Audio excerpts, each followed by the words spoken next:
The scenes that follow were shot at the Bennington Battlefield State Historic Site in what was, in 1777, and still is, the hamlet of Walloomsac, New York.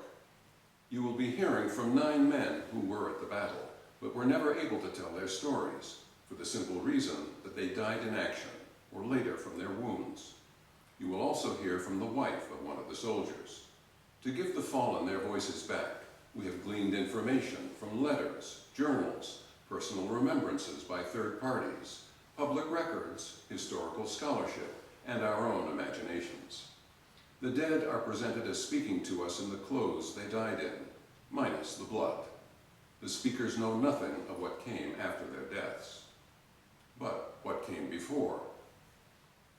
In the summer of 1777, British General John Burgoyne led an army of more than 8,000 British, German, Loyalist, Canadian, and native forces down the Champlain corridor from Canada, with orders to capture Albany and thereby cut the rebellious colonies in two along the Hudson River.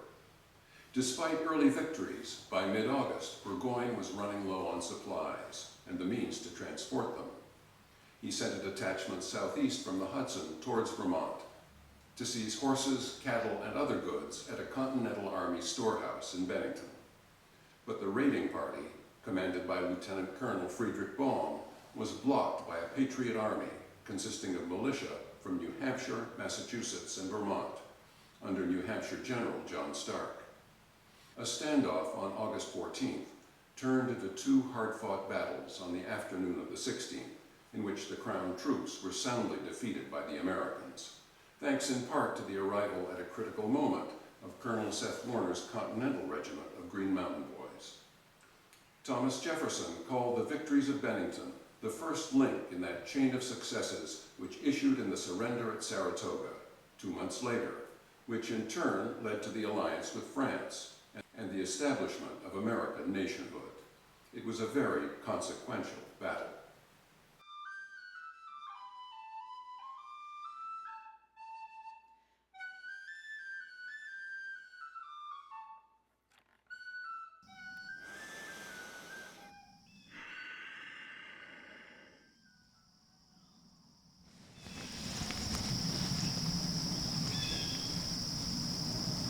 Brothers, I was shot soon after I had crossed the bridge over the river.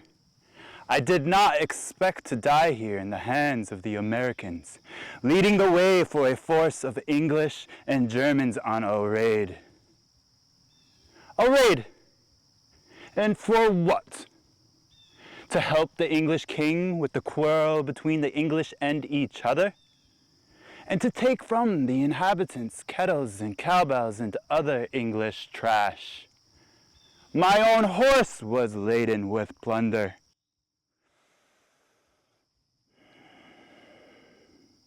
Brothers, listen to what I have to say. Our ancestors have been the caretakers of this great island, Turtle Island. And our seats extended from the rising to the setting of our elder brother's sun. And the Great Spirit had made it for the use of all of our people. He taught us how to hunt the animals for food and use their skin for clothing. He caused the earth to bring forth corn for bread. And if there arose dispute among our hunting grounds, they were generally settled without the shedding of much blood. But an evil day came upon us. Your forefathers crossed the great waters and landed here on this island. Their numbers were small. They founded friends, not enemies. They say they fled their own country from fear of wicked men and had come here to practice their religion. They asked us for a small seat. We took pity on them and allowed them to sit among us. We gave them corn and meat and taught them how to live here. In return, they gave us trinkets and poison to drink in the form of rum.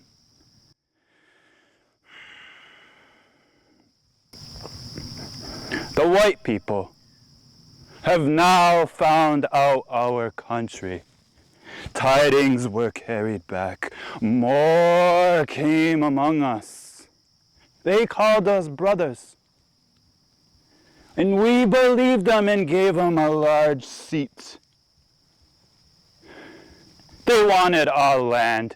They wanted our country until we had scarcely a place to spread our blankets. Sickness and war came upon our castles on the river you call Mohawk. And many of our people sought refuge in Granada, leaving our homelands behind. You say you are an independent people. We, as the original inhabitants of this country and sovereigns of this soil, we look upon ourselves as no less independent and as free as any other nation. Brothers, my death by this river is an ill omen for my people.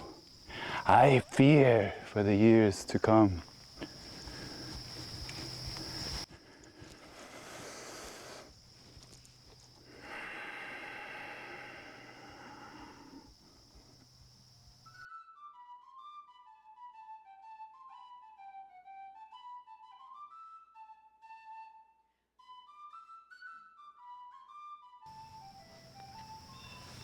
Yes, Benoni. You may remember in the Bible that Benoni was the name Rachel chose for her son before she died. It means, son of my sorrows, as I must be to my mother now. Everyone called me Benny. My Aunt Deborah would often tell the story of our family. Her great-grandfather Tisdale came over to Plymouth in the 1630s and settled in Taunton and was killed by Indians in King Philip's War. His son John and his son, Ephraim, my father, remained in Taunton where I was born in 1748. For years I helped my father on the farm, plowing and sowing and bringing in the harvest. But I grew restless. I was 27, and there were too many Tisdales in Taunton. New settlements were opening up in New Hampshire along the Connecticut River. I broke away and bought 100 acres in Westmoreland and made improvements. Then came Lexington and Concord, which called me back to Taunton. I served in Captain Soper's company, Walker's regiment, when we pinned the British in Boston 2 summers ago in 1775.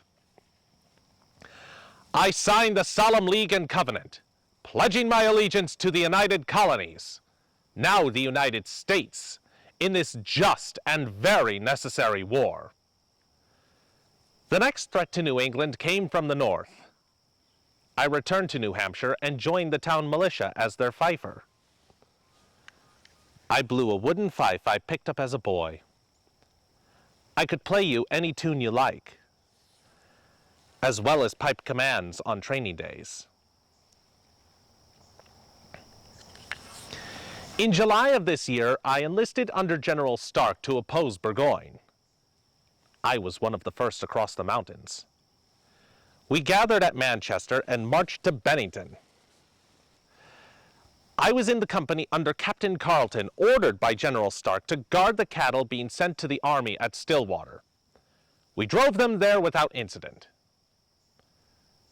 Returning on the morning of the 16th of August, as we were approaching Hoosick, I was in the advance when a party of Tories rose up from behind an old log fence and fired on our people.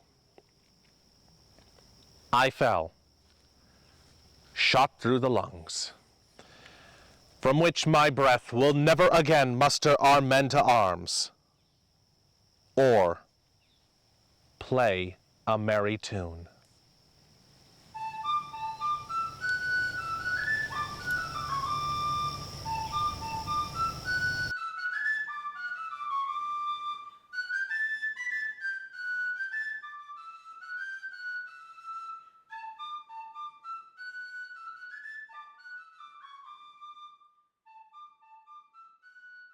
Oils for Ireland, guns and got oils.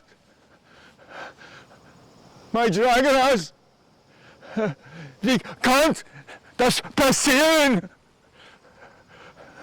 My entire command killed, captured, destroyed. How could this happen? Forgive me.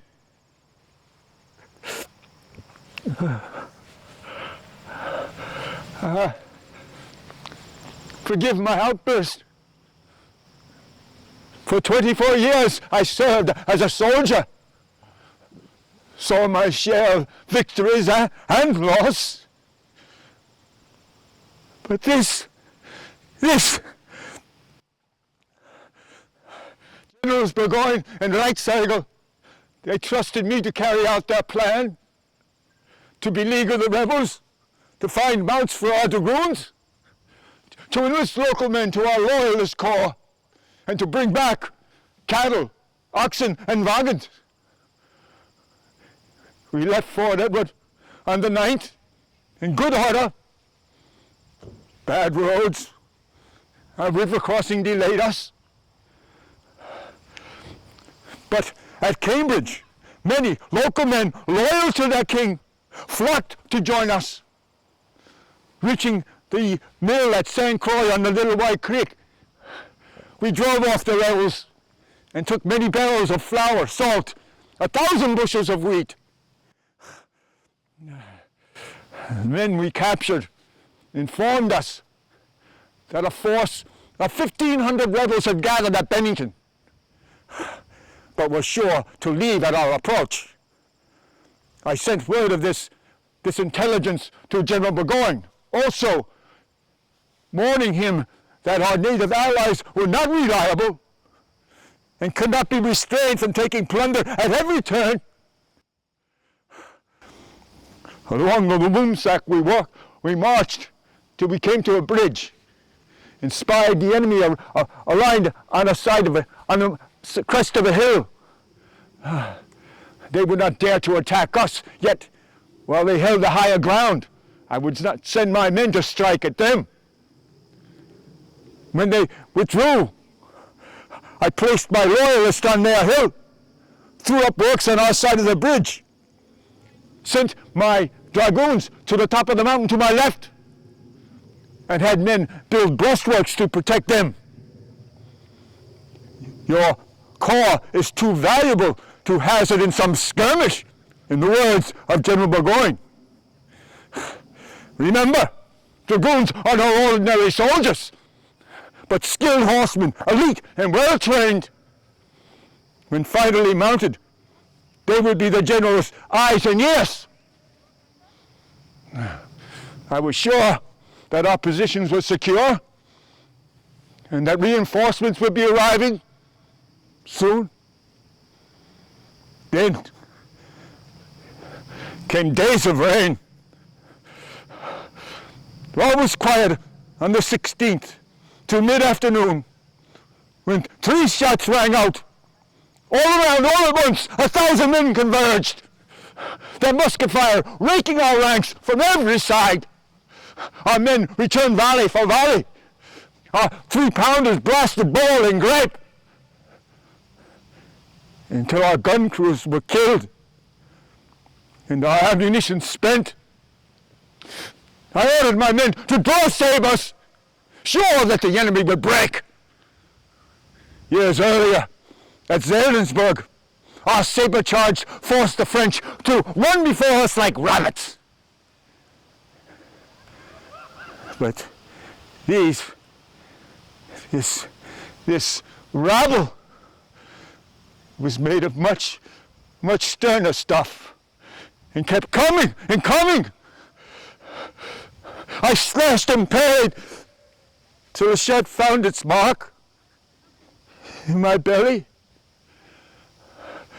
I thought of our regiment's motto, "In danger there lurks a fine death." Yet this mercy was denied to me. Wounded, in pain, unable to fight back, I was stripped of my coat, my boots, my sword, my dignity, and thrown onto a cart like a sack of oats. I was taken to a farmhouse not 2 miles distant, where I was gawked at by soldiers and the common peoples, while I awaited my fate. But I did not die alone in that house. My ill fortune was shared by a loyalist colonel, a comrade, a countryman, a Colonel Pfister. Willkommen, Colonel Pfister. Guten Tag, Lieutenant Colonel Baum. Yes. You are far from home, eh, my friend? Very far, as are you. Far from my birthplace, yes. But this is my home. I swore an oath to it, but not the oath the rebels would have me swear. And you paid the price? Yes, civil war is costly. How came you here? I'm an engineer by training and inclination.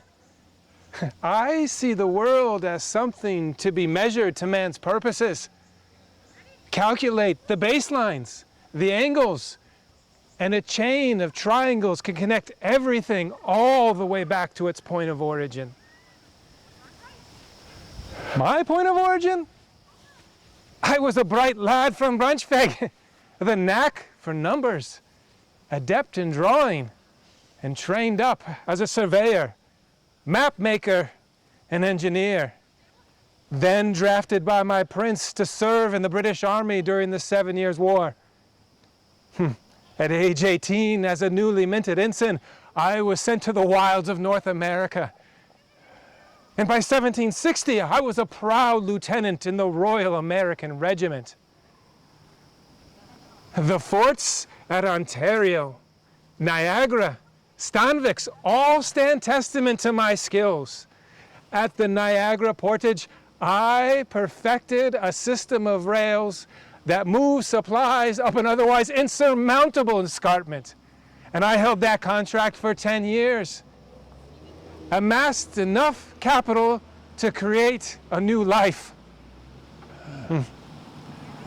I plighted my troth twice.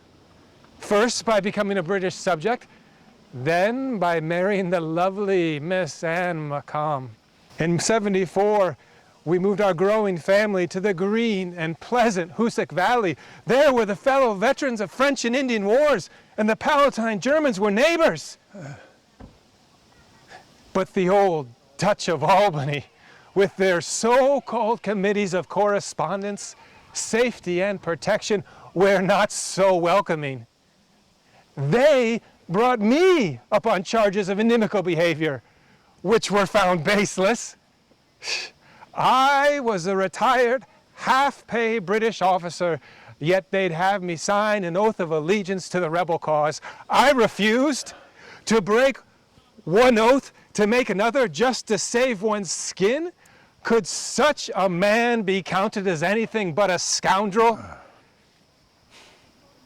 I took measure of these men, these patriots, shoemakers, soap boilers, smugglers, debtors and indentured servants like the 3 of mine who left me for Colonel Warner earlier this summer. Such men have no respect for order and authority. I would not have anything to do with their rebellion. I admit, I agreed to not take up arms against the rebels, but when they threatened my livelihood, my family, my home, all summer long, I quietly enlisted loyal neighbors, 318 of them, to prepare to defend ourselves. And when General Burgoyne called for us, I bade farewell to my wife and children and swore my slaves, Juba and Paulus, to protect them, and then led my ragtag battalion to join you at Walloomsac, Lieutenant Colonel Baum. The last fortification I designed was built of fence rails stuffed with flax, a far cry from Niagara stone redoubts. The rebels ran through our musket fire and jumped the rails, and I sustained this mortal wound. In mathematics, I saw glimpses of the Creator's grand design. What was my part in it, I wonder? My maps of the New World, the stone fortresses I built, the principles I fought for, will they endure? Perhaps the only immortality we can hope for lies in the memory of those who come after.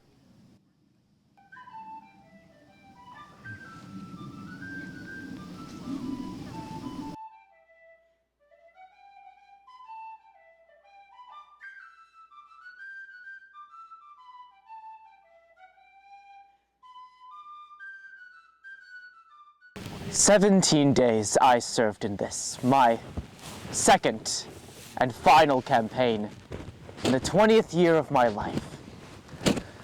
How different from Dorchester Heights, where we camped in the snow till the guns, sledded from Ticonderoga, appeared on the heights and frightened the British from Boston with nary a shot.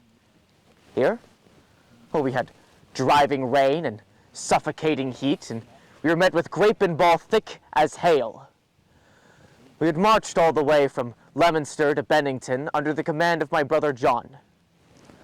Now, I confess, the boys complained a bit, being plagued by blisters and fleas, so I took to distracting them with a bit of tobacco I'd brought along, and a tavern song, and a turn of my flask of rum, till it was all gone.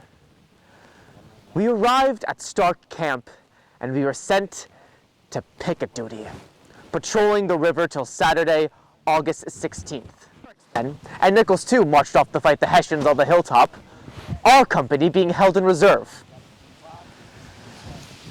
All of a sudden, that afternoon, we heard the bursts of musket fire, and the booms of their cannons made us long to join the action. At last, we had word that the enemy was routed, and we were sent to pursue the remains of their forces. We marched past the men taken prisoner and the dead and the dying at the second bridge. We crested a rise of ground and saw the reinforcements of the enemy coming right at us, with 2 cannons mounted on the front. A belch of smoke and flame sent grape shots whizzing past us overhead. We returned fire, reloading as fast as we could. The barrel of my musket grew hot in my hands. We fell back 30 or 40 rods until Major Rand, on a fine black horse, shouted, "Fight on, boys, fight on! Reinforcements are close by!" Just then, I saw the most remarkable sight. A cannonball had cut a kind of lane right through the mane of the Major's horse. My friend Will and I both had a laugh at that, when suddenly I felt a great punch to my chest. For a moment, I thought I'd been kicked by the horse until I saw bright red blossoming in my waistcoat. All I felt was surprise, not pain. I said to Will, who was bent beside me, "Leave me, friend. I'm as good as dead. May the Lord have mercy on my soul." The fighting still raged around me, but oddly, the din fell away, and the only thing I could hear was a tavern song the boys and I had sung along the way. "Why, soldiers, why should we be melancholy, boys? Why, soldiers, why whose business is to die, should next campaign send us to him who made us poisoners.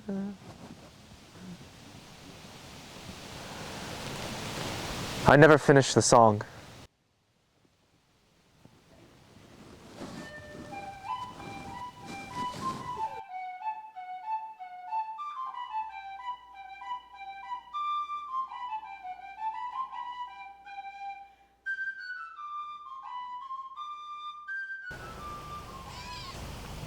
I know the man who killed me. John Peters, an old school fellow of mine who married one of my cousins, yet he was my mortal enemy. We both were born in Hebron, 20 miles southeast of Hartford. I was the youngest in a family of sons and was bullied or ignored by my brothers. John Peters, 5 years older, chose to befriend me, taught me to ride and to swim. Later, it was he who introduced Anna to me and encouraged me to court her. John married my own mother's cousin, then moved north to Piermont, New Hampshire on the Connecticut River, where new towns were springing up like lilies. Anna and I married and settled in Orford, only 7 miles from Peters and his family. A small distance, but how quickly our paths diverged. Peters owned land across the river in Bradford, in what is now Vermont. He was a man of consequence, colonel of the militia, justice of the peace, judge of the court for New York. In '74, he was sent to the Continental Congress in Philadelphia, but refusing to sign the oath of secrecy, he was expelled and mobbed on his way home as a Tory. He fled to Canada, where I heard he was given command of the Queen's Loyal Rangers. I, too, rose to some prominence. Captain of militia, serving on committees of safety and correspondence. It was my duty to prosecute royalists like Peters, and I felt no remorse, for they had betrayed the cause of liberty. Threats and alarms disturbed the summer. The fall of Ticonderoga, mercenaries and Indians menacing the populace. How fervent we all were to hunt us some Hessians and send some Tories to hell. Our chance came at last. Colonel Hobart made the call, and we all set off to aid John Stark at Bennington.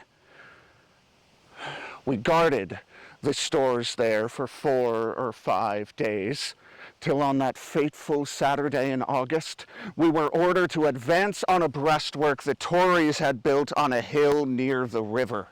We marched through woods and fields of corn and flax until we came upon their fence rail fort. Some 15 rods in front of us, we pressed forward under fire. Through the smoke across the barricade, I recognized him, and in anger I fired at him but missed. He fired at me but missed. As he reloaded, I rushed at him, shouting, "I've got you now, Peters, you damn Tory!" I stabbed him in the chest with my bayonet, but it was turned by a bone. He leveled his piece, looking at me in the eye with an expression of regret, and fired. I staggered away, blood gushing from my belly until my legs collapsed. I watched both sides dispatching the fallen without mercy. I cried to my comrades, "Help me! For God's sake, don't let me fall into their hands alive!" 2 men came to my aid, each taking a hand, stooping down low so the flax would conceal them. They dragged me on my back to the road, where the wounded were collected, then brought me to Bennington to recover or to die. The townsfolk were kind and accommodating.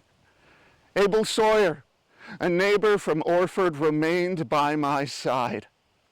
I learned that the enemy were defeated, but John Peters was not among the many who were captured or killed. He escaped, and I was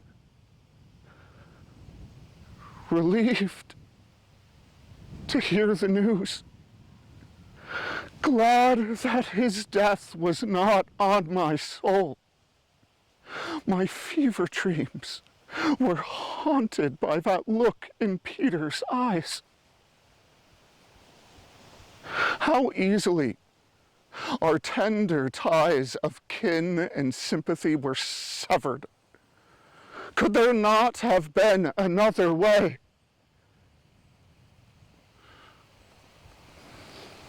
I died defending liberty. Put those words on my grave.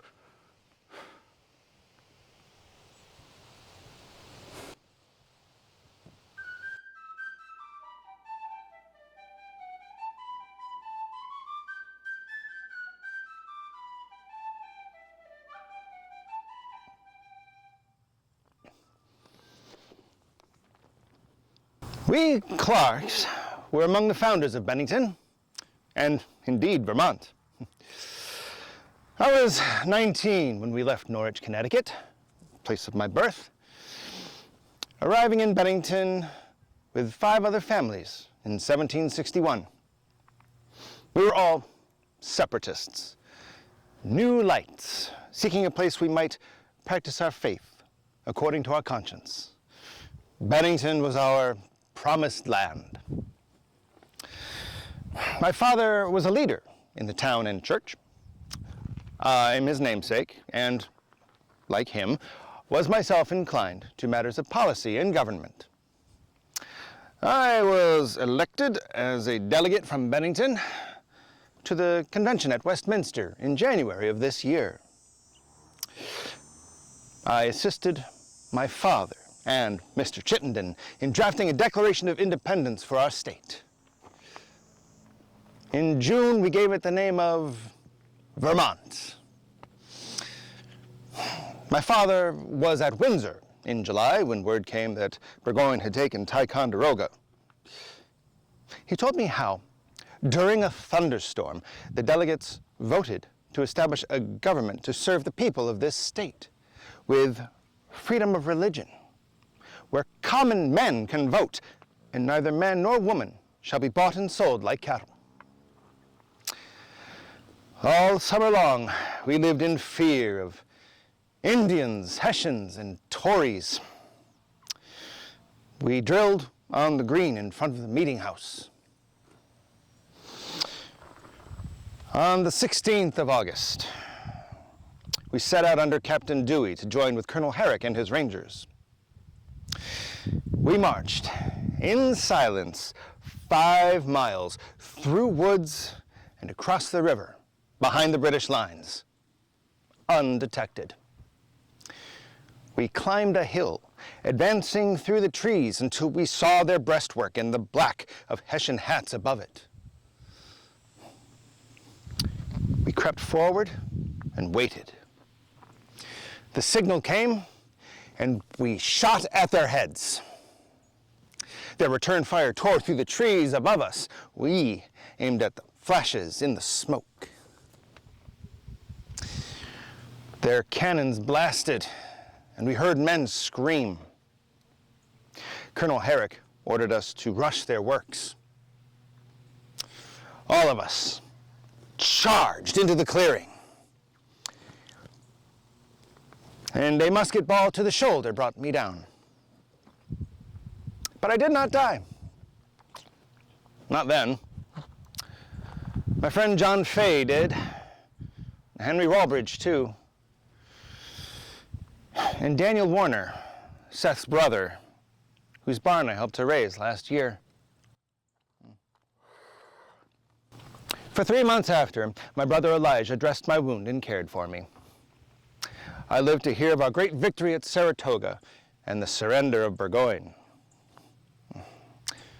I died of a fever in November, knowing the Lord had blessed these enterprises undertaken in His name. God save Vermont and the United States of America.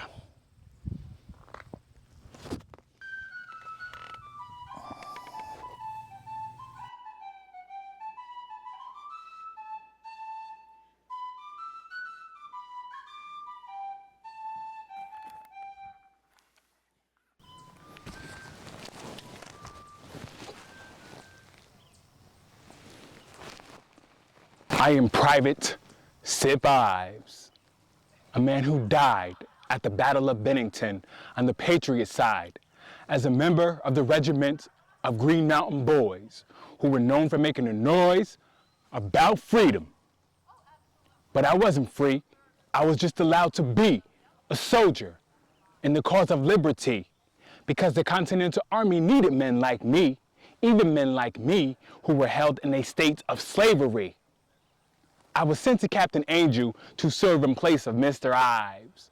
Charles and Simeon Grandison, my brothers in bondage, also signed on for the prize of freedom if we won and survived. In the winter of this year from Berkshire, we went to Warner's regiment. What that meant was patrolling to prevent the enemy from having a chance to attack in the grants north of Manchester. But when their army arrived in July, we left Fort Tight in the middle of the night without a fight. It didn't feel right. At Hubbardton, we fought hard as the rear guard, but were defeated. We retreated to Manchester till we were needed in Bennington. There was gonna be a battle that had to be won, and they were calling us to get it done. We marched all day in the rain and into the night, and dried our firelocks in the morning light. In Bennington, they gave us bread and cartridges packed with powder and lead. There were just 99 of us left in our regiment. But just make a line of us, you'll see why they sent for us. This battle wasn't meant for us. We could hear their cannon calling as we passed along the river to our camp. Each man drew rum and water. We advanced and saw a black man on a horse taking Tories away tied up with cords. Colonel Warner met us at the bridge. He said that up ahead, the reinforcements were pushing our forces back from a ridge. He ordered us forward to lend a hand and help our men make a stand. When the enemy tried to get wide of me and my company, inside of me I said, I'm gonna turn their flank instead. I shot at a man as he shot at me. And later that day, I was dead. As I lay on the ground, I could hear the sound of our victory coming up a hill to me as night fell. But I could tell that living free was a destiny not meant for me. For Charles and Simeon may be, and Mr. Ives. I'll live on in their lives. I'll live on in your lives.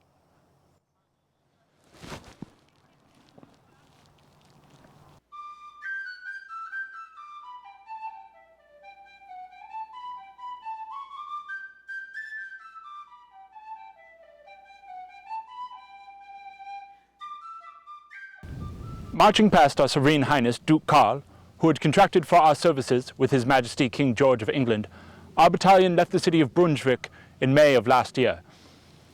At Stade, the English Colonel Fawcett inspected us one by one.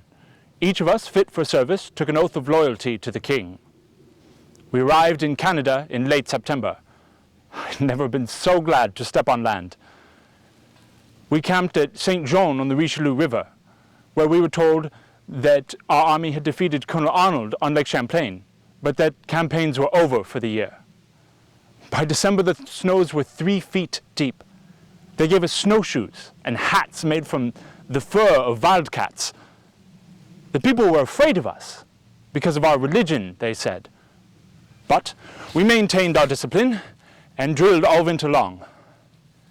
In May, 8,000 soldiers rowed their bateau up the lake. The oars flashed on the quiet water, and mountains on both sides were capped with snow.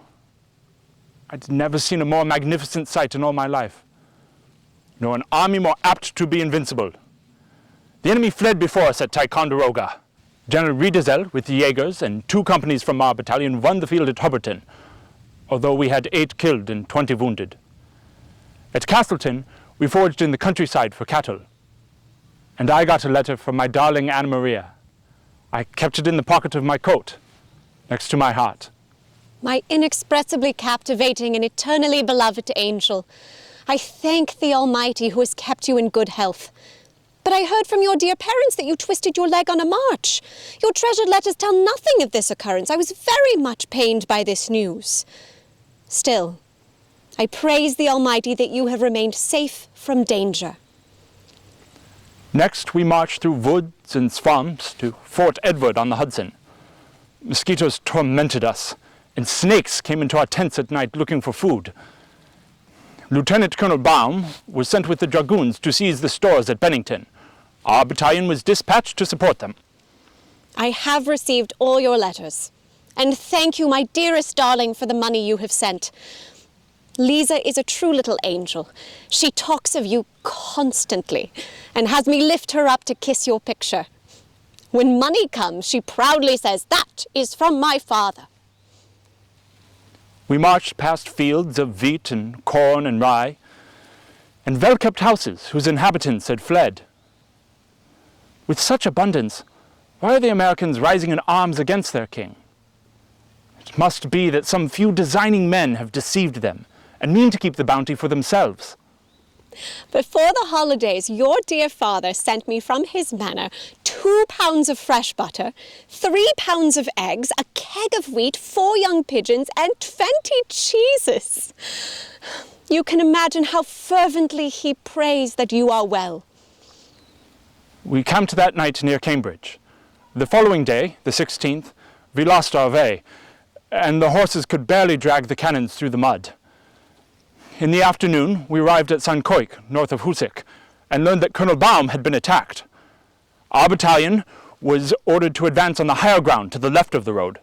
We met the enemy and drove them back. In appearance, they resembled forest bandits and would not meet us in battle, but retreated from tree to tree like cowards, while we pursued and kept up a steady fire. I am glad you encouraged Henrietta to stay with us. She and Lisa are constantly at my side and lessen my sadness. I very strictly obey the rules you gave me and live as carefully as possible. Across a ravine, they made a stand.